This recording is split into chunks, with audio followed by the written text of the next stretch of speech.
So the average Joe, if they're okay with having their rights taken away and having the government decide for them, Jesus, what does it take to wake a person up?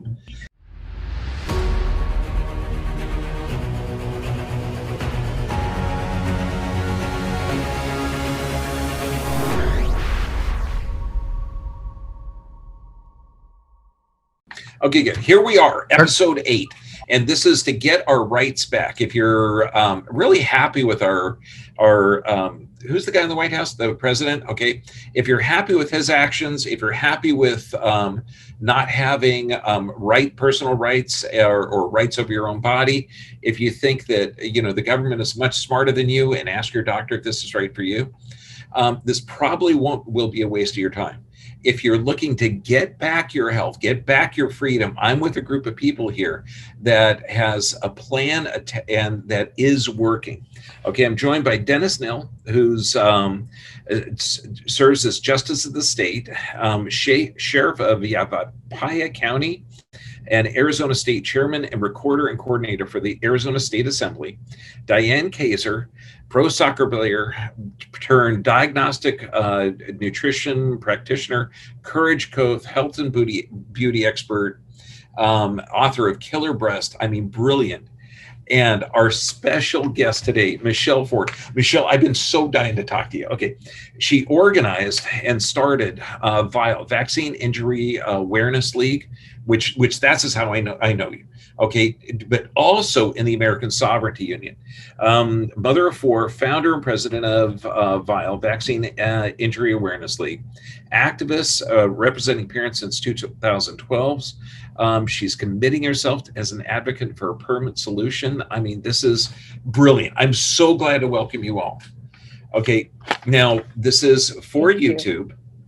Okay, so some of the stuff in our current climate has to be censored. So we're going to try and understand what the Ministry of Truth will want. And if not, some of it will be edited out. Okay, it will be put on the freedom sites like the Dr. B VIP and any site we can find that has less censorship. But Michelle, I want to start with you. Share your story from the founding of VILE to advocating, teaching common law. And I know you just got through teaching a class on common law this morning. Okay, what's your story, dear? Yeah, so I've been a parent advocate since 2012. When AB 2109 rolled out, that was the bill where parents had to get a doctor to sign off on a medical exemption, on a personal belief exemption here in California.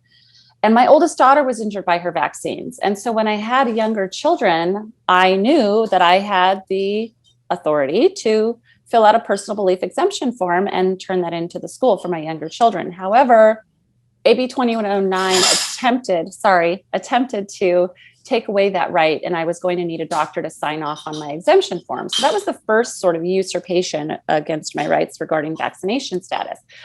Then in 2015, I decided to found Vaccine Injury Awareness League because I was already out in the community educating parents about how to obtain a personal belief exemption, educating people about vaccine-related side effects, teaching them how to find doctors that were open-minded about these things. And this was during an environment where vaccines weren't really talked about. It wasn't that big of a deal, but it was to me because I was personally affected. Well, 2 days after I founded VILE, Vaccine Injury Awareness League, I got my nonprofit permission from the federal government, and then Senator Pan introduced SB 277, an absolute full-on assault against parental rights, making it nearly impossible for parents to exempt their children for either some or all of the vaccines. And so parents were in record numbers facing the decision between keeping their kids in school or homeschooling. And my senator at the time, Senator Holly Mitchell, said 2 things. She said, "You guys are just people." And she said, "You don't own your kids." Now, those were very confusing terms for me because of, what do you mean we're just people? This is a government of we the people, right? That's what I learned in school. The government is run by our consent and our consent only. And when we had about 1,700 people show up in Sacramento lobbying against SB 277, it made no sense to me that they could push this through. And then the second thing, you don't own your kids. I thought, of course I don't own my kids. But this woman knows something I don't know. That's when I went on the hunt for where's my Constitution. I thought that was my governing document after all. Little did I know it was a contract between the people and the government workers. So anyway, it set me off on a journey to find the answers. And so I'm glad to say that I have found them. Wow. Okay, so the answers to that, because we're losing our rights. Okay, I mean, cover your face, and then there's 15 states vying for those rights to get back. Okay, where they're going to limit the ability of the government to shut down businesses, which is unconstitutional anyway. Okay, or violate your own personal rights. What have you found? Okay, what's the common law? I know we're a nation supposed to be under God. Supposedly, right? Because there is a natural order of things. So there's God. God created mankind on the land. Mankind created really funny things like religions and governments created corporations, and corporations created these fictional entities known as citizens, persons, individuals, residents, aliens, students, pupils, attorneys, many, many other interesting fictional terms.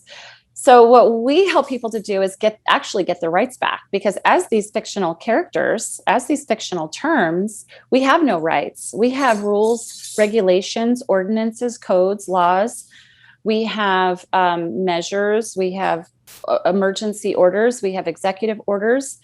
But when we're people and we're properly status corrected back on the land as mankind, we have God's law. Unalienable rights that are given only by him. And so we help people to undo some of those contracts and get themselves back on the land in the proper authority where they belong. What is it that simple? So simple, it's scary, actually. Because if you don't know who you are, you might say the wrong thing here and there. However, yeah, people get status corrected when they get married. They go from single to married. And that's not that hard. It happens all the time. People get status corrected when they go from being parentless to being a parent. Although I like to say mother or father. In the common law, it's mother, father, not parent. Yeah. Controlling the language is the craziest one.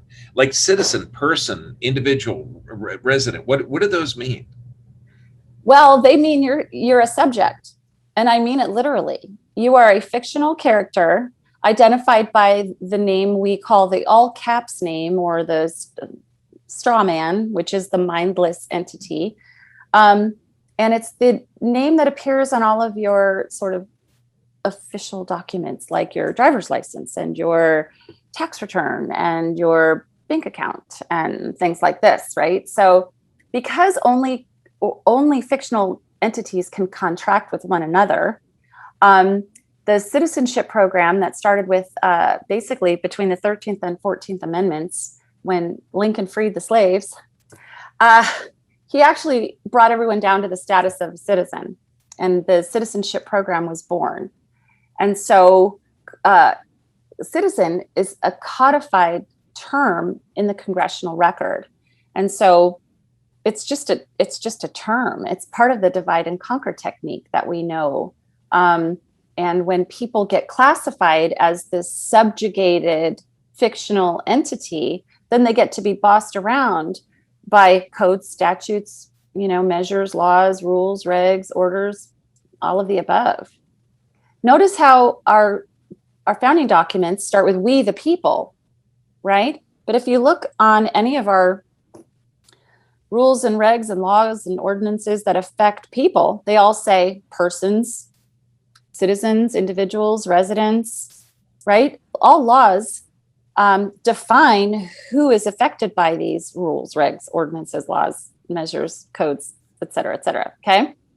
And so when you really start digging into the fine print and you find out that these rules and regs apply to those fictional terms, nowhere does it say these rules affect we the people. No, it doesn't say that. So when we're when somebody says, okay, put the mask on, they don't have the authority to do that. Okay, obviously, No. nobody does. It's not constitutional. It's not in any law or rule. When we get our sovereign status back, can we literally walk into a store and say, look, if you're giving, products or services to the general public, you can't refuse me, because that rule of putting a mask on or forced medical procedure without informed consent, or all the stuff that we can't really say it on the official version of this. Right. Okay, once we get sovereign status, and I know, Diane, you've done this before, where you flashed your sovereign card and said, "Hey, look, I'm not under the laws that pertain or that you think are here." Can you get access to these stores, or once you get sovereign status, or do we have to get the more people involved in this to change the laws? I wasn't sure if you were asking me or Diane or both, but Both. In a nutshell, and I'll of course yield to Diane as well. But as it is right now, of course, these business owners have been turned into micro tyrants. Restaurant owners did not go into the restaurant business because they wanted to ask people about their vaccination status or force people to wear masks. They want to serve up great food. They want to create a social environment. But what has happened is these county boards of health have got them over a barrel, because they're going to take away their licenses. They're going to shut them down if they don't do the bidding of these, frankly, these tyrants. It's so horrible how they've turned mom and pop shops into officers of the health department. But that's what it's come down to. I'm actually working on an article about that right now. I'm so sorry. The vaccine people and the free people apologize that you've turned into a micro tyrant for the deep state. But anyway, that's a whole other story. So as it is right now, those stores are saying, listen, I don't care about your freedom. Really? I just want to be able to sell my goods. So they're defending their own pocketbooks. At the end of the day, they're defending their money.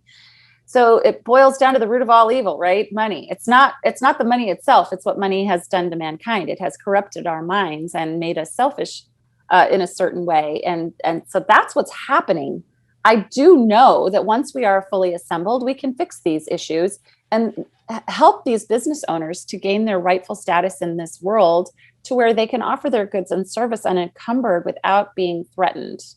And that's, one of our short-term goals ultimately. But I think it might be a little bit cloudy in the beginning as people are figuring out who we are and how we plan to operate. Because we've got a couple of businesses in California that have never shut down. Yay. And I've never shut down. Okay, and never put masks or anything else, but I put the laws up on the front window. So if you have a problem with that, beautiful. But last 18 months, 19, 20 months, I've been under the threat that they could shut us down any moment. And that irritates me. That's not right. It's not right. No. Diane, because I know you've been in the situations where you've had to flash your card of sovereignty, or you just try to explain it to people. Mm-hmm. And that's a bold move. When you're confronted with people saying, "No, put the mask on, cover your nose, and do this," it's so easy to comply. Yes. It just bothers my soul. Yes, me too. And that's what it's going to take for everybody out there to see how we are walking around in an open air prison, mandated by, governed by, and taught to obey and threatened to punish by these tyrants, like you said, these tyrants who are primarily looking out for their bottom line profit rather than your above the line freedom to my body, my choice. And if it suits the narrative of somebody else, that my body, my choice, in terms of like if we speak abortion, which I'm not going to go in that direction, but I'm just saying, if my body, my choice is something that we are standing behind, that women should be able to pick or choose for themselves, why is it on one side that they should be allowed freedom, but on the other side not? And so I just did a podcast on this for my own channel as well, Speaking the Truth podcast, where we spoke with a health insurance agent, and we're talking about our rights and how OSHA conflicts with the employers mandating no jab, no job. And so really, if you don't stand up for yourself now, and if you don't get uncomfortable with the lack of comfort that you have in your own home and stand up for your freedoms, you will have none. I mean, it is now or never.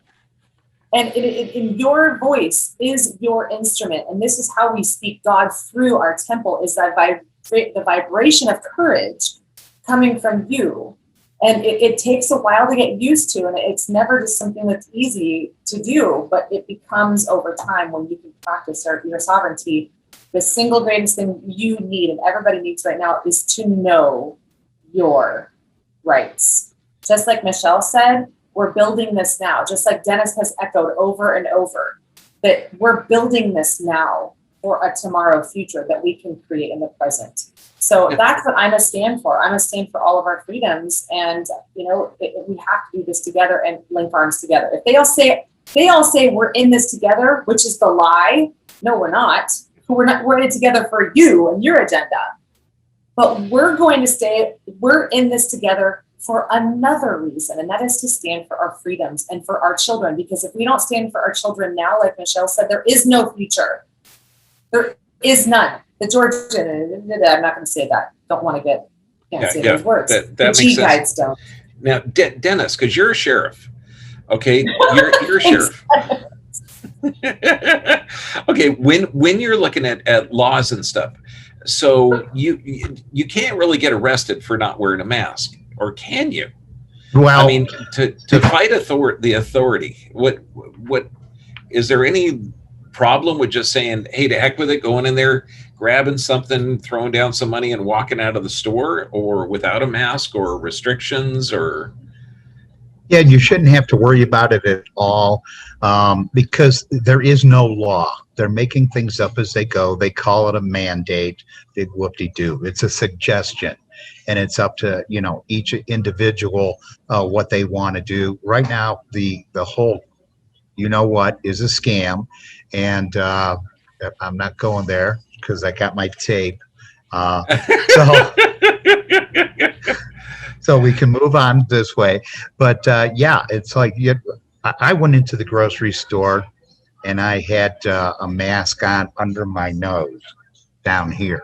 So you could see my mustache. And the lady behind me in the store made a comment and says, if it's not over your nose, it's ineffective.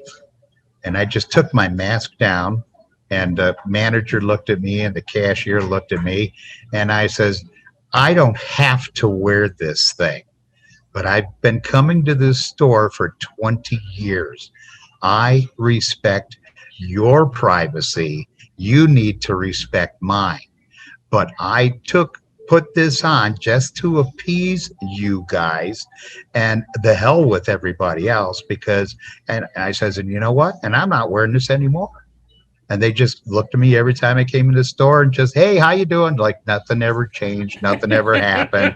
But the main part of it all is the 6 inches between your ears in what you believe is the truth, whether the media or the other stations and so on like that tell you it's this way or it's that way. But they're trying to see how much they can get away with, and they're looking at everybody, and it's all about control. And we have to stop that control or we will be finished. That's why the assemblies are up and going. That's why we have people like Michelle and Diane and myself and all of the other 50 states, in the states of the Union, moving forward to, secure our freedom. Okay, now, Michelle, can you explain or share the timeline that how you've created the California State Assembly? Because I know I've got my paperwork almost done, and I know you're a recorder. I was going to get it recorded from you last week, but we didn't get everything done. How do we get our state back? Okay, so how we get our state back is by assembling each county. So we have to get 2/3 of all counties on each state to assemble. And assembling just simply means that you have an interim government that's up and running. And so by interim, we mean, these are elected by the nationals that are already properly status corrected on the county, elected or appointed. And sometimes it just starts with one man or one woman going, I'm going to do this. I'm going to assemble my county. And in fact, I just got reached out to by a gentleman way, way, way up in a little county in Northern California today saying, I'm ready. What do I do? So we're helping him to assemble his county. And it really takes as little as, it's actually less than 40 people to begin your interim government on your county. By the way, Dr. Bergman, Orange County is just about to pop. I think within a week, we're going to have all of the appropriate seats filled on Orange County to assemble Orange County. LA County is fully assembled. We have over 130 properly status corrected men and women on the land on LA. And we really only need 40 to have that jural assembly, less than 40 to have the jural assembly leg up and running. And we hope to have 75 on 2/3 of the counties by September, so we can have our first de jure government election in over 160 years. Now, that's one of the terms. What's the difference between de jure and de facto? I'm so glad you asked. That's like the best question ever. So de jure means lawful. Okay. Lawful. And when you think about lawful, you have to think about the stuff that makes sense. Because at the end of the day, this is all common sense, right? And if you can think about like the 10 commandments, don't steal, don't lie, don't cheat, don't be jealous of your neighbor's stuff, don't kill anybody, right? The common sense kind of things. So that's de jure, and it's what's lawful. Then we have de facto. It's what you see in fact. In fact, I see people walking around with a mask on when it's not lawful. In fact, I see people being harassed by the police for silly reasons, like speeding. Speeding isn't lawful. There's no such thing as speeding. In common law, if there's no victim, there's no crime. So speed limits are a de facto paradigm, right? What says you can't go 50 miles an hour down the street? If it's safe to do so and you didn't hurt anybody, why the heck not, right? Of course, we're not advocating for people to go out and do stupid things. In fact, it's the polar opposite. We're asking people to get back to basics, back to the 10 commandments, back to understanding the common sense aspects of our lives, and back to a de jure environment, lawful environment. Now, at some point, what we predict will happen, if we have anything to do with it, it will be that our de jure government becomes de facto. It becomes in fact. In fact, I am seeing now that people are behaving lawfully. In fact, I am seeing that people are taking responsibility for their actions, and we're not living in a fear of liability environment, right?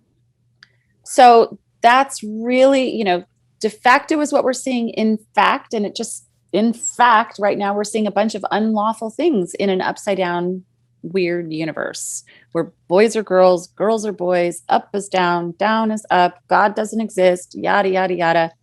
And we're going back to simpler times. We're inviting people to act responsibly and be lawful. God, if you need help in Orange County, I'll serve on any board. I've got an office that'll hold 60, 70 people.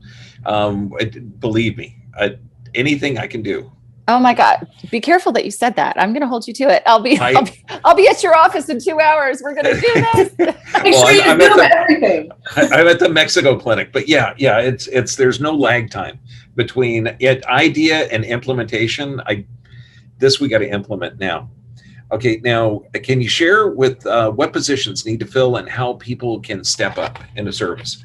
I mean, like literally, not just for me. I mean, for everybody, because this is the only key to get our freedom back. Yes, well, Michelle, we've got Dennis is in Sedona. I'm also in Phoenix, Anthem area. So it'd be awesome to also have some like links that we can check to see who we can talk to and how many people are in each assembly.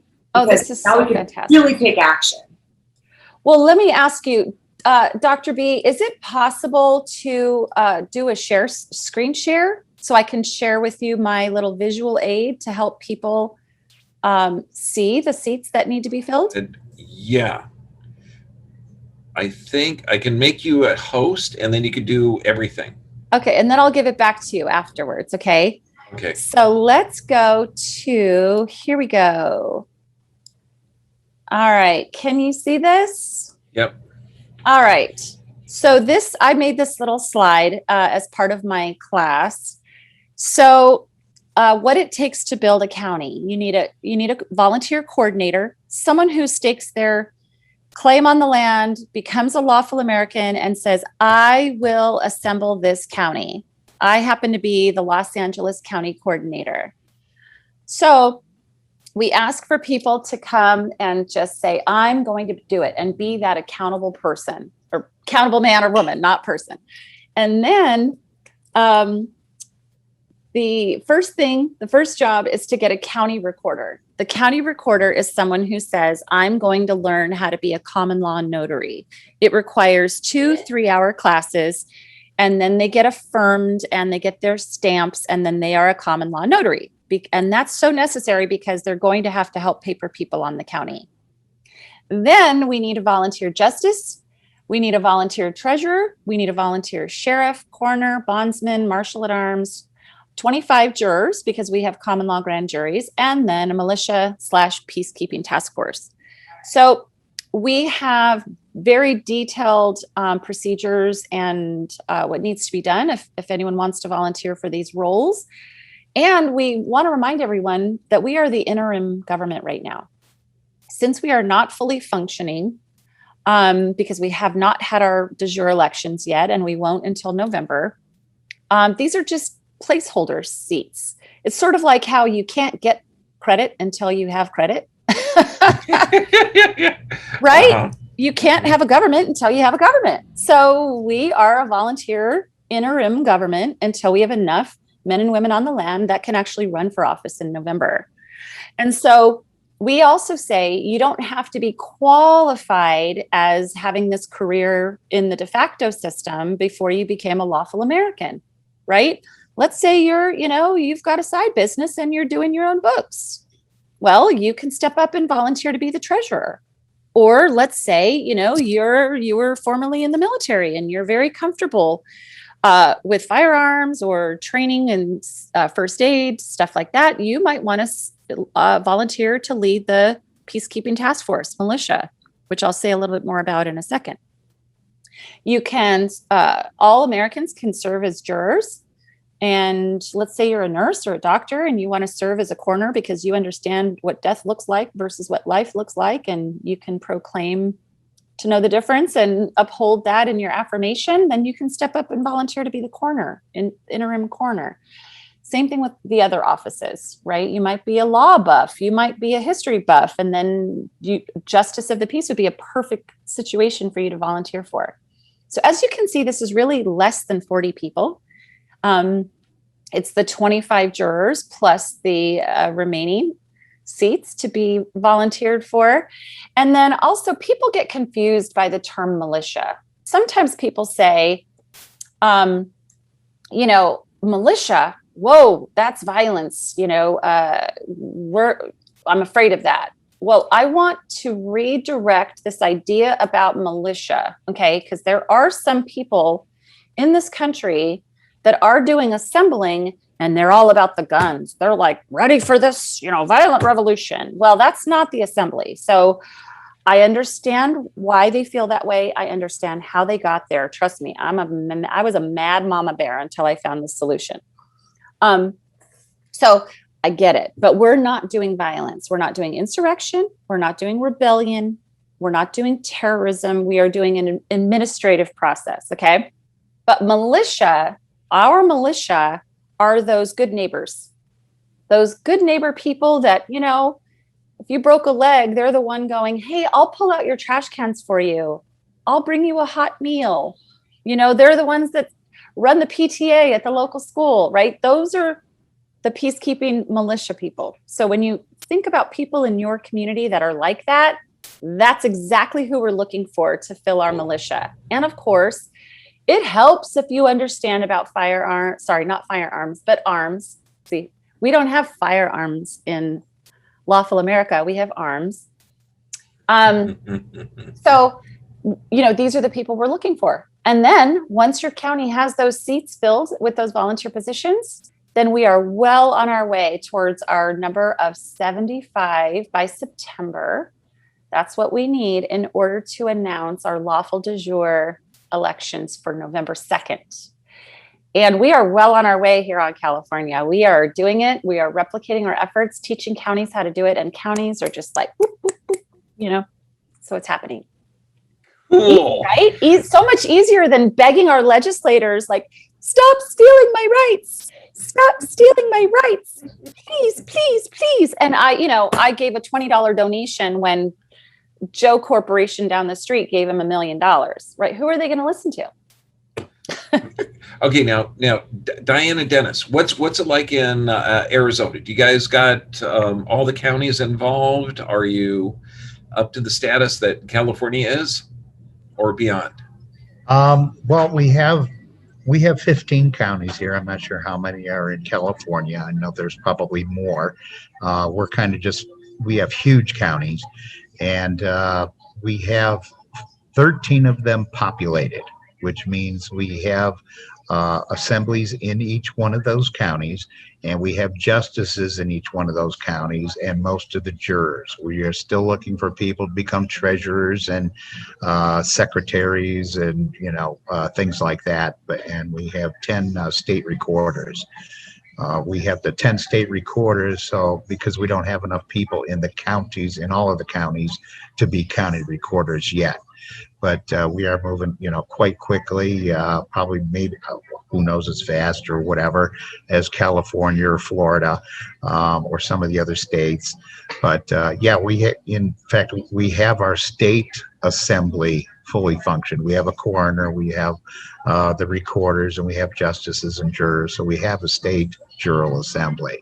We just don't have the county ones yet, because we're building the counties. And Yavapai, where Diane and I are, the county, we have enough people there. We just need some other people to step up for, like, sergeant at arms. We do have the militia up and running, comprised, it's the Arizona militia. We don't have county ones yet. I mean, we do, but they're small. But they're growing, and we do have, like I said, our state jural assembly up and running. Okay, so now because we're getting towards the end, we got to hold this down to about a half hour. What's the best places for people to find all of you? Like Dennis, what's the next step? Like, if somebody wants to join, support, find their freedom, how would they get a hold of you? sovereignnational.us. Right. Yeah, that's it. Now, you guys get together every Thursday, or is it Mondays? Both. Yeah, we have a call with Anna every Monday, and she gives out, information of what's going on, nationally and through the Federation. And then every Thursday we have a call, and every second Tuesday of the month we have a state meeting. And then if we need other meetings, I, send out an email, and whoever, can be on that call. We have, a discussion meeting on what's happening, or if there's an emergency or someone like that, to get people together and, get their voices heard on, what needs to be done or taken care of at the time. Dennis, let's make sure to announce this too, because there is going to be a change to Audubon Rights' website. Since there is a lot of there's lack of transparency that's happening, and GoDaddy, let's just say the server changes need to happen. And so, Dennis, what is the new website? I can look it up too for Audubon Rights, since that's going to be shifting. Well, it used to be theamericanstatesassembly.net. Now it's AmericanStateNationals.org. Okay, and we're going to have all those links below when this video gets posted, for sure. Right. There's going to be a lot of changes in where you find us. Don't freak out. It doesn't mean that we fell apart or there's any fraud or anything. It means that the opposite. There's other fraud elsewhere. They're trying to get away from it. And we're growing. Yeah. Yes. So if you're so the average Joe, if they're okay with having their rights taken away and having the government decide for them, Jesus, what does it take to wake a person up? I mean, this is the, look at North Korea, look at where communism, socialism has already been. Okay, we're heading down that road. Michelle, what's the best way? Because God knows, man, when we're done with this, we're getting together. We'll hold meetings in my office. I'll do whatever is required, because we're saving the patients and we're saving, our lives. Well, the fact of the matter is, I personally believe that the health freedom movement was made for this movement. I think that the government knew, the de facto government knew, that if parents were upset enough with these egregious overreaches of authority, that they were going to somehow get pushed. That's why they marginalized us as being anti-vaxxers and all of these lovely terms that they threw on us.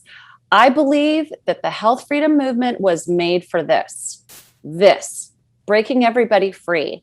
And so I think it was a movement that divided a lot of people because they were fearful of the unvaccinated or partially vaccinated. But I believe it's the health freedom movement that's going to save this country and the world, frankly. I think it's going to be the greatest unifier ever. And so what people need to do is they need to get in touch with their state coordinator or their county coordinator. They can go to tasa.americanstatenationals.org and find their state coordinator, and it'll trickle down from there. Get papered and assemble your counties, and we will save this country. Yeah, and it starts on the county level. Mm-hmm. If you've seen the earlier episodes, Dennis is saying the local county sheriffs can kick out the FBI, the CIA. They're the ultimate power. I mean, I thought of leaving this country and starting a monastery-like place where, we can hold knowledge while the world goes to hell in a handbasket. Then I thought, no, wait a second. This is our country.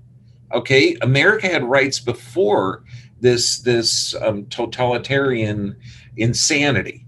Okay, so look at where your life was a few years ago and what you thought the world was like. What freedoms you thought you had, how no one could shut down your business. And this will, you give a tyrant a little bit of room and they're going to take everything.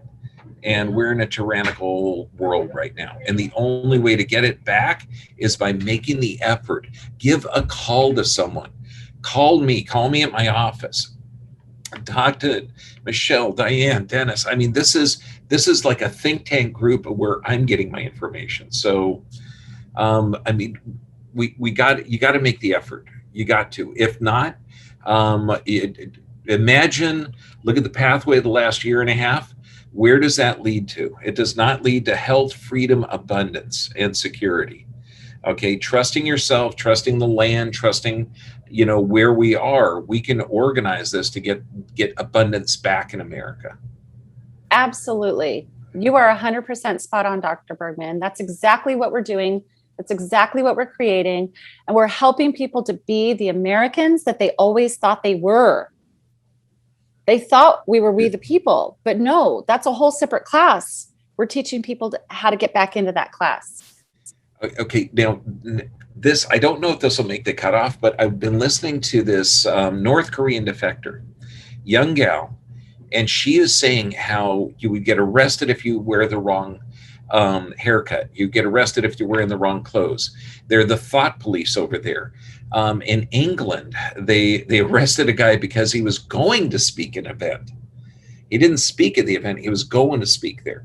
I mean, this is happening in Australia, New Zealand, where more rights, the fourth wave, the fifth wave. Okay. Come on. Dr. B, my friend Lena, we interviewed her for our podcast, and you met her, Dennis, too. She spoke at the Sedona movement events, and she had a friend when they all went into lockdown in Denmark, and she was in Ibiza at the time, in Spain, and they had her friend and her were out walking in nature, and her friend was stopped, followed by a drone that was operated by the government. And she was, they came into her home and arrested her for walking outside of her home. This is not minor stuff. This is happening to people who are near and dear to our hearts in other countries. And America is the last standing nation that can take this power back. And it is up to us now, because they are showing us outside in other nations what it will look like if we don't. And we don't have a lot of time left. Brilliant. And I've got a bunch of international patients, and, even after the shutdown, and they're saying America is the world's only hope, not just for America, but that we're a group of countries that are governing under inalienable rights, okay? That have some federal rules that we all agreed with. And each state, there's 15 states now that are passing legislation to stop the governmental overreach. And the health freedom, by God, if you don't think that freedom of what's done to your body is like the ultimate, because your body is built in the image and likeness of God, even if you don't believe that, billions of years of evolution, okay, it's smart. But I would want interventions done to me under my choice. The basic common sense. Okay, thank you for everybody here. This is, please contact. I know you got questions, but do not go quietly into that night. Okay, we were started by throwing the tea in the bay. If you're happy with everything going on, you're not going to pick up those bags of overtaxed tea and throw them in the bay. But this is your children being taken away from you. 12-year-olds are going to be able to decide on the medical procedures they're going to get. Oh boy, that won't make the 60. Okay, imagine if I didn't say that. You have to be able to be old enough to serve in the Army in order to make decisions for your own self. And I think you're smart enough to make decisions for your own body over the government deciding for you. They've done a bang-up job so far. God bless you all. Thank you so much. Thank you, Dr. Bergman. This is such an important conversation to be able to bring to the public at large. And so thank you for being willing, for being, living life on the skinny branch, as I say, because that's what it takes. We are an example for the rest of the world. And we are an example for people who are feeling oppressed, whether they're somewhere else or here on America. So, we get to show them what can be done. And it's sort of like when Babe Ruth hit that ball way out into the stands, he pointed and said, that's where my ball's going. And then he did it. It opened up a whole new realm of possibility for a lot of other people. And so you're doing that. And I just want to say thank you. God bless you all. And all, your people too, these episodes that we've done, your people reach out to me and just say things like, thank you, and just keep going. It's sometimes the work that we do here, it could be a thankless job, and we're behind the scenes doing this work. So thank you all too, and Dr. B's community, for just coming to us. And it all matters. We truly do appreciate you too, and speaking out and speaking up and sharing these episodes, because this is how we can take it back. You matter more. We're talkers. We're here, but this is how you can show up to do your part too. It's just to share this. Bless you. God, I'm lucky to know you guys. Yeah. Okay. Okay. That's you. Until next time. Okay. We're fighting the good fight. We're going to win. Obviously, we're going to win. Wait, Dr. Bergman, can I say one more thing? Yes. What? I just want to give a shout out to Nancy Kramer, because Nancy was the one who told me about the assembly back in January. I had been on this learning journey since 2015, but I didn't know that assembling was happening. And that was the one missing piece for me. So big shout out to Nancy Kramer, who's our California chairman, and that she introduced me to Kat. And I'm going to be meeting Nancy and you when I sign my papers next week. Fantastic. I'm going to bring her with me. So that's great. Awesome. There you go. Good for you. It's about time. That's all I got to say. It was a lot of papers. And I'm going to actually have all of the papers, everything that I signed, okay, all on the Dr. B VIP site. So, and where to get them, how to do it, what needs to be done. Because I know I did one that was in blue ink and should have been in red ink. Or, so there's all sorts of little things that have to be done correctly. Have your little red thumbprint pad. I Yep. carry that everywhere I go. So when I sign papers, I sign my name by Diane Kazer in blue ink, and I have a red thumbprint, and that's in my tiny little purse. So everywhere I go, that's the only way that I'll sign. Okay, bitchin'. I love that. Yep. God bless you all. I'll Thank see you. you next time. Thank you. Thanks, Dr. V. You got it. Thanks. Thanks, everyone. If you can hear my voice, you are part of the resistance.